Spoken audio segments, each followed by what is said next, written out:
Essa colocou é extremamente interessante. Ele é muito forte, porque o tema dele é vida e morte, porque uma não está sem a outra, né? Aqui no plano físico, pelo menos. E tem uma parte que eles estão na piscina e que estão namorando ali, e eles têm dois olhares muito distintos da morte, da vida.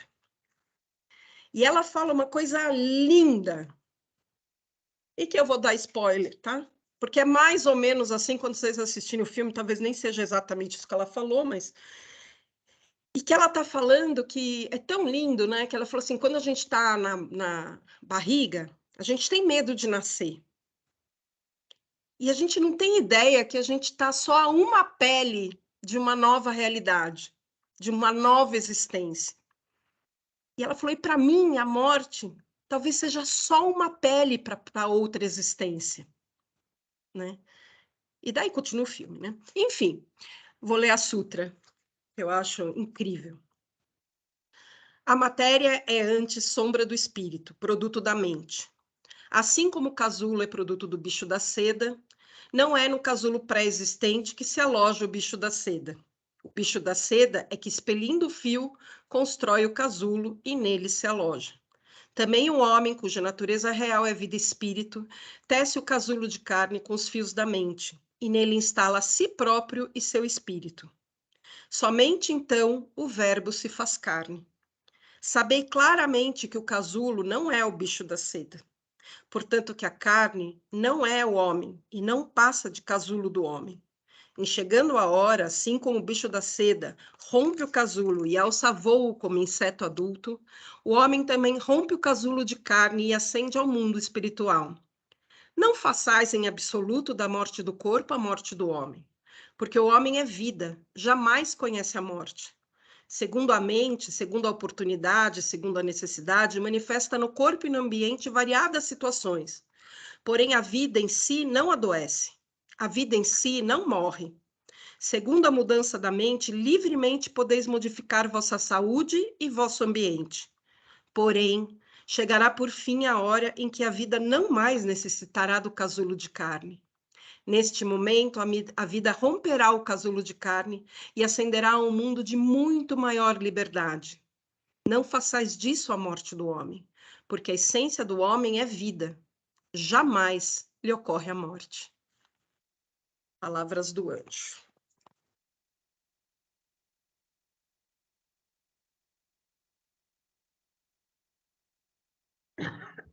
É bonito isso, né, gente? É O demais. como é significativo, assim, eu não conhecia, tá, esse texto, se É. você puder depois, por isso que eu até pus para gravar quando você disse que você ia recitar esse trecho, então tá gravando esse pedaço todo, tá, do nosso trabalho de hoje, mas assim, se você puder passar pelo menos da onde está tirado, né, assim, como chama para a gente poder encontrar, fala aí. Não, é a sutra, né? Ela é interessante por inteira. Tem muitas questões que movem, né?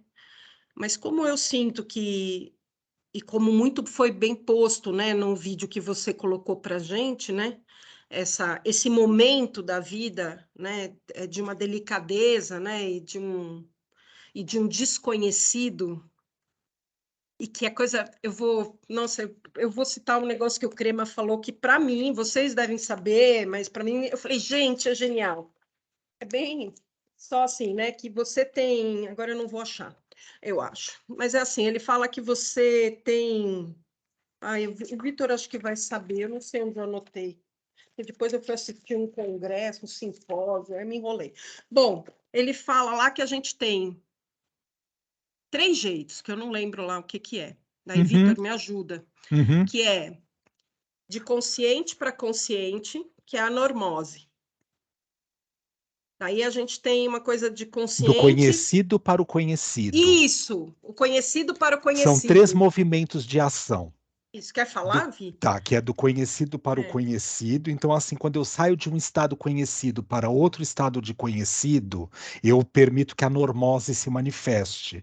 Por quê? Porque eu quero ficar naquilo que eu, de uma certa forma, controlo, do que eu já sei, de onde eu estou. Então, eu até permito uma mudança, mas para alguma coisa com muita base e muita similitude com aquilo que eu já vivenciei no passado. Eu não dou abertura para algo completamente diferente. Depois ele diz que é do conhecido para o desconhecido. Isso é a manifestação da consciência, ele diz, né? É um movimento de consciência. Por quê? Porque assim eu me abro para a possibilidade de que eu sou menor do que o universo. Embora o universo transite dentro de mim, mas eu sou menor do que esse universo. Então não sou eu nesse estado dito ordinário de consciência do aqui e agora, enquanto a gente está, aspas, né, dizendo que está acordado e na verdade a gente sabe que não está totalmente desperto nesse momento, que permite a possibilidade da escolha da mudança, de sair daqui deste lugar e ir para aquele outro que eu nem sei onde é e o que ele vai me trazer. Então, por isso que ele diz do conhecido para o desconhecido. E aí a manifestação da consciência. E da supraconsciência do desconhecido para o desconhecido, que é uma questão extremamente significativa, que é assim, eu já não controlo absolutamente nada. Não sou eu ego que quero ir fazer. Eu permito a possibilidade de aceitar, carinhosamente falando, e desculpe a redundância, acolher, de que a essência mais profunda que habita dentro do meu ser é que faça o caminho, que dê o caminho para onde eu preciso ser levado. Então, é nesse sentido que ele diz isso. Tá? É muito significativo isso. Para mim foi extremamente forte e revelador pelo movimento da semana inteira. E que eu sinto que esse terceiro momento da supraconsciência é aquilo que o Zen fala, que você não faz, você é feito. E esse é o momento da morte. Então é uma experiência que o Crema mesmo coloca, não sou eu que estou falando, né? Que eu entendi isso, que é uma experiência que se você tem essa possibilidade dessa vivência em vida, você não tem mais medo da morte. Porque então a morte é uma oportunidade ímpar para o nosso ser, para que pela primeira vez nós nos entreguemos, desculpa, a não ter nenhum controle, mas estar em presença nessa vivência, né? E que eu acho que essa é a grande busca humana, né? Não sei, foi muito significativo. Eu agradeço, para variar, como todo sábado, o tema que você conduziu para essa nossa conversa. Então, e veja, você trouxe uma outra questão extremamente importante que foi colocada ali tanto pela Lídia como pelo Roberto, né, nesse vídeo, né, que eles falam a respeito dessa experiência da morte pela visão da transpessoal, e que ele cita algumas questões que são fundamentais para esse processo. Primeira delas, que é assim, nascer e morrer é assim, são características específicas de uma experiência. Porque se a vida é eterna, ele coloca isso, né, que ela pode ter tido um princípio, mas a partir daquele princípio nunca mais aquela consciência vai deixar de existir, ela vai passando apenas por ciclos que vão começando, se iniciando, desenvolvendo e terminando. Inicia outro, desenvolve e termina, faz outro, desenvolve e termina. Automaticamente, quando a gente lida com essa possibilidade, nós assim perdemos, é uma característica para poder perder o medo da própria morte. É uma primeira questão que ele traz para reflexão junto com a Lídia. Uma segunda questão extremamente importante: como a gente lida com sonhos? Porque quem sonha tem a abertura da alma, ele fala a respeito disso. Então, desde os sonhos lúcidos, né, dos nossos desejos, eu sonho poder estar em São Paulo a semana que vem e que esteja um dia bonito, que não faça aquele frio horroroso que está prometido para a semana, e de que vai nevar aí em São Paulo, parará, etc e tal, e que a gente possa ser muito feliz, com muita consciência no outro final de semana. É um sonho. Então, mesmo que ele não seja realizado no plano físico, mas é isso que, carinhosamente falando, faz com que a gente se mova. E quanto mais associado, carinhosamente falando, mais aspectos ele tiver dessa questão da inteireza do ser, então o sonho, de uma certa forma, que não seja só um desejo do ego, só uma manifestação do ego. O ego também vai estar representado no sonho, mas a alma, a essência, também está falando a respeito de si mesma e das manifestações através do sonho. Então, o sonho que a gente tem à noite, o preparar a mente, carinhosamente falando, induzi-la, carinhosamente falando, através de várias técnicas que a neurociência, a psicologia, técnicas de meditação já falavam e ensinavam a respeito disso, para que a gente tenha consciência do nosso sonho na hora que vai dormir. Eu já prometi isso para esse grupo várias vezes, e eu acho que agora a gente está chegando perto de falar a respeito disso, que é assim, aquela experiência que o Léo Mato chamava de matar os 9 dragões ao longo de uma noite. O que são, na verdade, esses 9 dragões?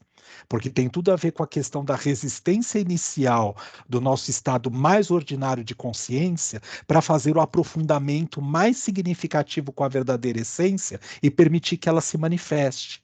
Isso é um treino lúcido. Quando o próprio Roberto cita nesse documentário junto com a Lídia, porque eles falam a respeito do Pierre Weil, mas o Pierre Weil tem um livro que chama-se A Morte da Morte, é a experiência dele do 333, 3 anos, 3 meses e 3 dias dentro de um lamastério. Pierre Weil foi viver isso, lá na relação junto com os monges tibetanos. E foi aí, ele conta isso nesse livro, que ele perdeu de verdade o medo da morte. Por quê? Porque há um treino. E que não é só através do Bardo Todol, como eles dizem, né? Assim, que é o livro das experiências da morte segundo o tibetano. O Roberto, inclusive, nesse vídeo, ele faz uma analogia significativa, que ele dá uma outra releitura desse livro. Ele diz que, na verdade, o livro é um livro budista tibetano da possibilidade do encontro entre dois, o Bardo Todol. Por que encontro entre dois? Porque assim, o bardo, na verdade, ele é considerado como se fosse um movimento entre uma coisa e outra. Eu não estou nem na vida encarnado e nem no mundo totalmente consciência suprema desimpedida. Eu estou num período ainda entre duas coisas, por isso o bardo. E pela tradição, né, eu fiz esse curso de formação com Léo Matos, é assim, do livro dos mortos tibetanos, né? Assim, você fica 40 e tantos dias fazendo sutras para aquele que de uma certa forma desencarnou, para poder dizer para ele, olha, siga este caminho, você não pertence mais a esse mundo. Agora você está no mundo dos mortos, que não é mais daqui dessa existência. É um outro estado de 40 e tantos dias eles ficam falando a respeito daquilo. E quando a gente vai fazer a tradução, carinhosamente falando, daquilo que o Espiritismo nos ensina enquanto ciência, inclusive, né, assim, do tempo que se demora para o desencarne, porque o desencarne ele não é assim, morreu, desencarnou, não. Tem todo um período para que os corpos, de uma certa forma, sejam assim desligados e que eles possam ser, como se fala, preparados para que a consciência da pessoa, o espírito, dentro da tradição espírita, possa, de uma certa forma, se libertar daquilo.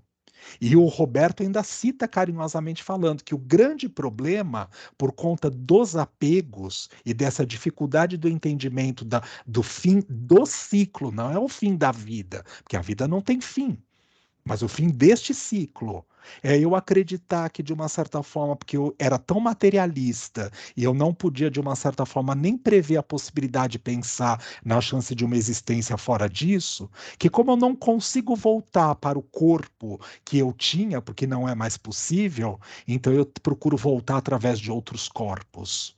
E é por isso que, com essas palavras amorosas e poéticas, ele brinca com a questão, por exemplo, da obsessão. Quando a gente diz assim, eu tô com encosto, né, e que não é um encosto no sentido positivo de um anjo de guarda, de um mentor, talvez sejam esses espíritos que, carinhosamente falando, estariam no limbo, estariam neste bardo, na possibilidade daquilo que não aceitaram a possibilidade do deixar o corpão físico. E tudo começa nessa tradução com a história de Lupasco. quando ele brinca que tudo é energia. Porque vamos lembrar, a psicologia, é uma ciência, ela é transpessoal porque fala além da matéria, além do físico. O foco fundamental, o objeto principal de estudo da psicologia transpessoal, qual é? A consciência. É o universo. Então não sou eu que estou sendo olhado e cuidado no sentido egóico e ególatra da palavra, nos níveis transpessoais do trabalho terapêutico. Porque o foco principal é o universo. Então eu só sou, na verdade, um fragmento deste universo. Mas um fragmento muito importante, que tem sentido, que tem vontade, que tem desejos, que pensa, que interage, que precisa do encontro para poder se desenvolver. Então ele vai desenvolvendo poeticamente falando esse texto, né? Essa aula que ele deu através desse vídeo, brincando com essa possibilidade. Ué, se tudo parte do ponto de vista de que é energia, aqui eu consigo te enxergar porque eu estou concentrado num campo ordinário de consciência e você também está concentrada no mesmo campo ordinário de consciência. Se eu tiver uma abertura um pouco maior de nível de consciência, talvez eu consiga perceber outras consciências que transitem fora, além deste corpo, além dessa matéria física. E se eu tiver condições mais específicas ainda, eu consigo transitar, fazer com que a minha consciência mais profunda transite mais frequentemente entre estas outras consciências. A Dolores não está mais aqui na sala no momento, mas antes de nós começarmos o nosso vídeo na tarde de hoje, eu estava conversando com ela, já aqui nos preâmbulos do nosso encontro, tá? E a gente estava falando sobre a novela Pantanal, e ela fez uma pergunta significativa a respeito do Velho do Rio. Ela pergunta que o Velho do Rio na novela, ele é encarnado, ele é um estado de consciência, ele é um espírito, o que ele seria? Aí eu brinquei com ela que eu falei assim, eu não estou acompanhando a novela sistematicamente falando, porque essa hora eu estou atendendo trabalhando, mas do que eu me lembro lá da época que passou, lá na antiga Manchete, da outra vez que eu vi, era um estado de consciência que se manifestava e ele se permitia ser apresentado, ele era visto por quem de verdade tinha competência e condições de enxergá-lo e que ele também queria se manifestar. Quando a gente pensa na nossa possibilidade, eu quero ver o meu mentor, eu quero escutá-lo, eu quero saber que roupas que ele usa, se ele está de sari, se ele está de farda, se ele está de beca, se ele está de cap. Tá, só vai ser. Tudo isso a minha fantasia pode gerar. Pô, se ele tem um cocar na cabeça, se ele está pelado, se ele é das matas, se ele é das águas, se ele é um general. Eu posso ter isso como desejo, como necessidade, mas ele só vai se apresentar se for útil como necessidade. E não sou eu, essência, que bato na porta e ele se apresenta. É ele que diz ok, é do lado de lá para cá, que diz ok, eu vou ligar o telefone. Só que se eu não tiver com todo o meu preparo adequado para percebê-lo, mesmo que ele queira se manifestar, eu também não vou conseguir percebê-lo. Daí a necessidade dos nossos estudos, daí a necessidade de nós fazermos a nossa parte. Eu quero ir para o Japão, né, Masako? A gente está planejando ir lá ver o Monte Fuji, o Fuji-san, tá? Então é assim, para que isso aconteça, é assim, ou eu preciso da Masako, que fala arigato gozaimasu, e do itashimashite, que eu aprendi com ela, tá? Ou então é assim, eu vou precisar aprender e desenvolver muito mais o meu inglês, no mínimo, porque senão eu vou dançar lá. Se eu não fizer a minha parte, o japonês ele pode ser extremamente atencioso, amoroso, mesmo que reservado dentro dele. Eles lá, né, no Japão propriamente falando, tá? Mas se eu não fizer a minha parte, eu vou aproveitar muito pouco a situação. Então é isso que a gente está brincando. Espera aí, vamos voltar para aquilo que a gente está trabalhando para esse momento, a questão da morte. Que morte? Que morte é essa que eu preciso deixar aí? Que não obrigatoriamente é a morte de um ente querido. Obrigatória. Pode ser também, mas não obrigatoriamente falando. Quais são as coisas que existem no existir no dia de hoje, os ciclos, os processos que estão vivenciados aqui agora, que de uma certa forma o ciclo está encerrado. E que talvez, carinhosamente falando, eu preciso, como se fala, entregar para a possibilidade na próxima curva, para que esse ciclo seja transformado. E aí, como a Rita trouxe com toda a sabedoria e generosidade dela, essa questão do sutra, dizendo, gente, talvez seja só uma pele que separa a possibilidade desse estado de consciência para a próxima. Que não significa que seja a verdade mais verdadeira e nem absoluta. Mas a chance da gente poder perceber o quanto, na verdade, nós também temos medo e temos o direito de poder sentir medo.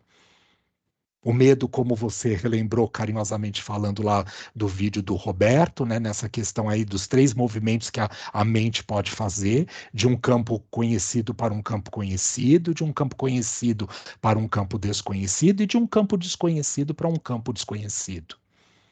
Quando eu entrego, porque eu estou na presença, esse é o treino, na verdade, do estado de consciência que todos nós, que aqui fazemos parte, buscamos sistematicamente, cada um no seu estado de consciência, de uma forma, da maneira como pode, com a prontidão que já possui, é exatamente chegar nesse lugar. Qual? De que somos viajores do tempo e do espaço. Consciências que, carinhosamente falando, estamos trilhando uma viagem que, para nós, carinhosamente falando, dependendo do momento que a gente está vivendo, uma aflição, vamos dizer assim, pode demorar uma eternidade. E um momento de extremo prazer pode demorar 5, 10 segundos no máximo. Então, quando a gente pensa nessa relatividade do próprio tempo, kairos, não é? É assim se a gente for pensar, né? Então, assim, observar, e Kiron, né? Então, assim, é pensar nessa questão desta mitologia, desta transformação, como a gente vai lidando com esta realidade? Uma vez, numa apresentação lá na Federação do Espírita do Estado de São Paulo, um expositor brincou e disse uma coisa que é assim: nossa, nós encarnamos. O dia no plano espiritual mal começou. A gente vai passar 70, 80, 90, 100 anos, desencarnamos. Quando a gente estiver voltando para lá, aquele dia está só terminando. E nós, de uma certa forma, falamos: meu Deus, vivemos 100 anos, olha quanta desgraça, quanta coisa boa, quanta experiência, quanto não sei o quê. Para eles o dia só vai estar terminando. E para nós aqui, presos, né? Porque é assim que é visto, nós estamos presos dentro de uma situação específica, mesmo que não nos sintamos assim, porque estamos trabalhando para o nosso processo de libertação e liberdade da própria consciência, né? No estado mais profundo que habita o nosso ser. Mas isso daqui não é a verdadeira existência. Então, para que criar raízes por aqui? Se não é aqui que eu vou ficar. Isso não significa desprezar o que se tem, não é isso que a gente está falando. Como foi dito lá no início, hoje, de toda a nossa discussão, aproveitar sim com sabedoria aquilo que nos está emprestado.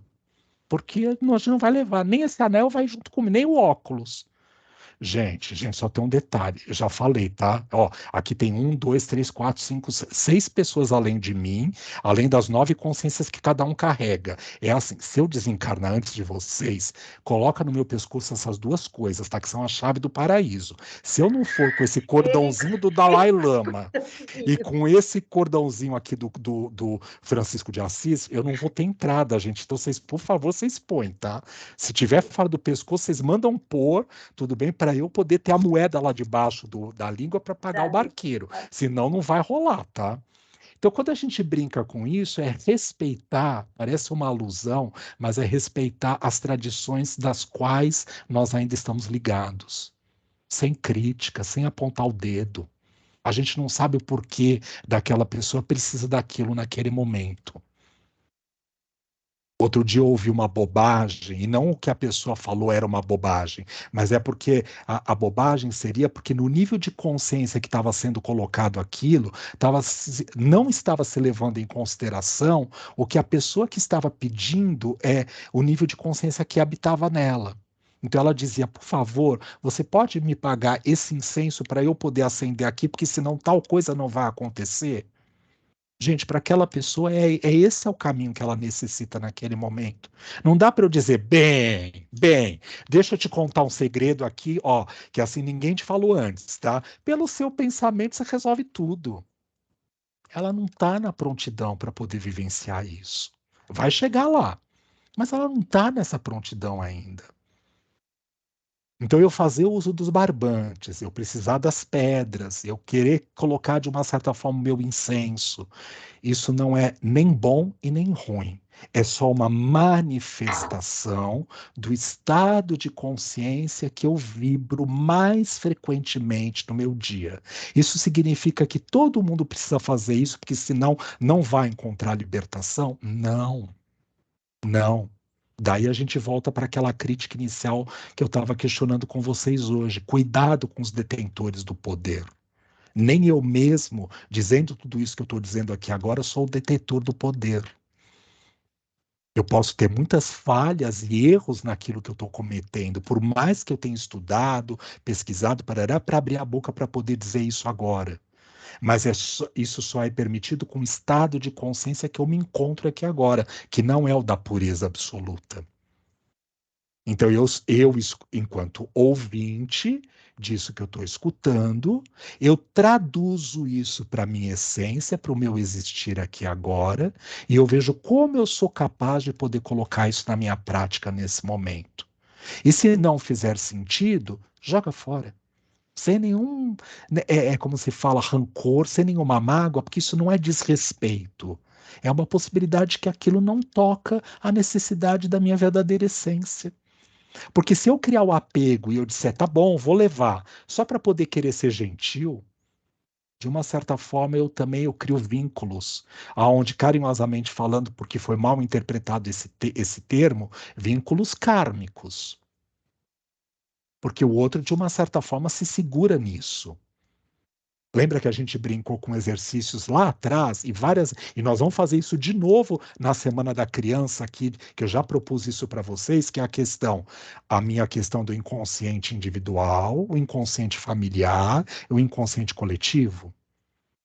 Nós, o meu pensamento, o meu jeito de agir, o meu jeito de sentir aqui agora com as características ditas positivas e com as características ditas negativas, elas com certeza estão interferindo o individual, o familiar e o coletivo onde eu esteja inserido. Então a gente precisa repensar, carinhosamente falando.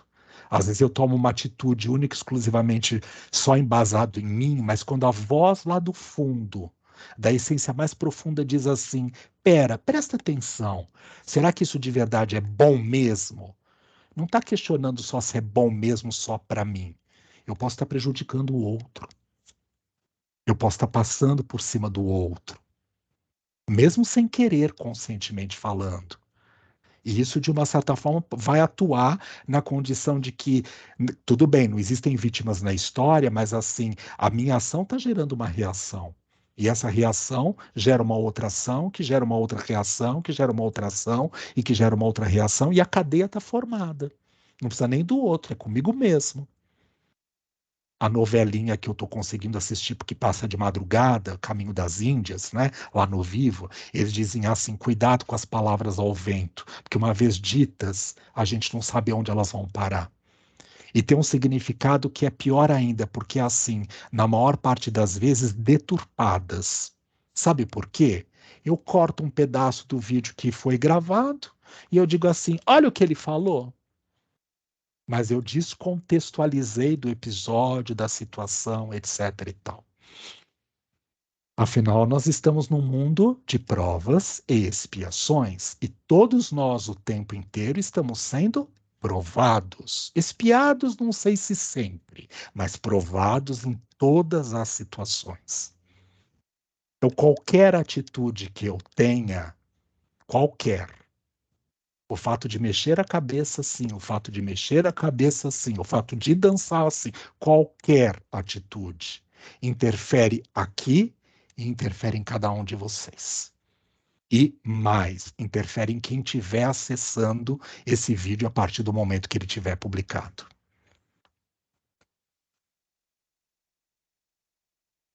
Kelly, querida, com você. Não, eu ia só comentar que eu gostei bastante de uma fala do Crema, de uma coisa assim tão simples, né? Que eu falei assim, nossa, mas não é que é mesmo? Que ele fala, né, que os nossos não é espíritos, ele fala assim, dos antepassados, são aqueles que já foram, né? Mas que também, né, são aqueles que ainda não chegaram. Né? Porque nessa linha, né, assim, esse fluir ali, esse fluxo, né, de que hora a gente está aqui, hora a gente está ali, né, entre o encarnado e o desencarnado. Então, pensar, né, um bebê que nasce hoje, né, é aquele que um dia já foi e está retornando. E essa questão da morte, né, então, o que você está falando, o que a gente precisa deixar morrer? Eu fiquei pensando, porque outra fala dele que eu achei também bem tocante até, é aquilo, né, de que a essência possa se manifestar através da existência. Né? E que, né, porque aquilo é a gente chegar na nossa essência, né? É esse desapego das questões do próprio ego, né? Mas o quanto que isso é difícil. De falar assim, é muito bonito ouvir, é uma coisa estimulante até, né? É uma coisa ali poética até, né? Porque acho que toda a fala dele é muito poética, né? Mas que assim, praticar é um baita de um exercício difícil. Muito legal isso que você está trazendo, e para que a gente possa ir concluindo, lembrar uma outra fala muito significativa que a gente não pode esquecer. Com a cabeça no céu e os pés na terra. Para que a gente, de uma certa forma, falas dele no último curso que eu tive a oportunidade de assistir dele, né? Que ele dizia uma coisa que é assim, espiritualizar a matéria e materializar o espírito. Que não significa transformar o espírito em matéria, mas é lembrar que uma coisa não está separada da outra, é isso que ele quer dizer. Não adianta eu simplesmente fugir daqui e ir viver o dito mundo espiritual, esquecer que eu preciso, porque eu tenho um corpo para alimentar, tenho um corpo que precisa ir ao banheiro, que precisa ser higienizado, que precisa ser cuidado de alguma forma. Mas não ficar extremamente apegado, usar dos recursos que estão aí disponíveis para cuidar desse corpão, as cirurgias que existem para se melhorar naquilo que é necessário, mas não ficar totalmente apegado só a isso, né? Utilizar no benefício da autoestima, da valorização, porque vai ajudar, inclusive, o espírito, carinhosamente falando, se sentir melhor, melhor expresso, melhor presente nessa existência, para trazer isso que a Kelly lembrou com muito carinho dele também, né? Assim, colocar a essência na existência, né? Assim, trazer essa essência para o existir no aqui e agora. Tudo bem, gente? Fala, Rita, fala, por favor. Me deu uma coisa que eu fui procurar o que quer dizer morte, né? A etimologia, né? E daí vem do latim mortis, que é interrupção completa de um organismo. E olha que interessante, né? Quer dizer, eu achei. Aí, num outro lugar, está escrito assim, vem diretamente do latim mors, né? Em épocas mais recuadas, quando ela se fazia presente de modo a... o indo-europeu criou a raiz morrer, da qual descendem as palavras atuais sobre a matéria. Então, é mortalidade, mortandade, mortífero, mortificar. Então, esse termo está ligado à matéria, na sua etimologia de origem. Interessante, né? Porque daí os outros corpos que nos compõem não tem nada a ver com isso. Sim. Desculpa, Sim. só por isso que eu quis falar, porque Não, eu fiquei até não. emocionada quando eu Sim, li. não, é significativo e é legal porque assim, pelo menos a gente sabe do que a gente está falando, né? Que todo apego, de uma certa forma, está muito embasado numa questão de ordem muito concreta e ordinária do dia a dia, muito material, muita energia condensada, melhor dizendo, tudo bem? Quanto mais sutilizada tiver essa energia, menos apego existe. Isso não significa um não amor, isso não significa um não cuidado, isso não significa uma expressão de sentimentos, sejam eles quais forem, Não é? É a chance de poder estar no estado de consciência sem a necessidade específica de que só assim eu vou conseguir realizar alguma coisa que seja significativa. Mas enquanto eu estiver transitando naquele estado de consciência, que eu o faça. Porque se eu não o fizer, eu também rompo a possibilidade de perceber que sentidos e que valores aquilo tem para o meu existir. E aí perde toda a conotação, tudo isso que vocês trouxeram com toda a sabedoria para que a gente pudesse refletir na tarde de hoje. Tudo bem? Desabilitem seus microfones, por favor. Vamos prestar atenção na nossa respiração, observar como nós estamos nos sentindo aqui agora. Lembrar que isso tudo é passageiro. Que nós, inclusive, aqui estamos como passageiros. Que nós não detemos absolutamente nada, nada nos pertence, tudo está por uma condição de empréstimo. De empréstimo para o melhor usufruto. E este usufruto não é única e exclusivamente no sentido egóico e ególatra da palavra. É lembrando que são oportunidades, antes de mais nada, para ajudarem a destravar, a habilitar as verdadeiras habilidades essenciais que moram e habitam a nossa essência. E também facilitar a possibilidade de que outros tenham condições de encontrar o próprio eixo. Inspira, pausa, expira, pausa e volta a inspirar. Nesse momento, eu coloco os meus pais na minha frente. Os meus avós, maternos e paternos, atrás dos meus pais. Os meus bisavós, maternos e paternos, mesmo que eu não os lembre, que eu não os tenha conhecido aqui agora. Os meus trisavós, maternos atrás da fileira materna e paternos atrás da fileira paterna. Os meus tetravós. E toda a sua genealogia antes disso. E eu digo gratidão, gratidão, gratidão. Gratidão por ter sido o caminho e a possibilidade que permitiu, ou que permitiram, a chance de eu estar aqui e agora. Vivenciando e experienciando a essência que habita o meu ser. A luz que sou. E nessa luz eu também deixo a chance para que as próximas gerações, provindas a partir de mim, ou do grupo a qual eu pertenço, possam se beneficiar dessas sabedorias, desses conhecimentos, dessas vivências. Gratidão, gratidão, gratidão. Pelo ontem, pelo hoje, pelo amanhã. Por cima e por baixo. Por dentro e por fora. Pela frente e pelo trás. Pela direita e pela esquerda. Para que todos os cantos e recantos estejam conspirando junto com a minha execução consciente para o fluir do universo. Inspira, pausa, expira, pausa e volta a inspirar.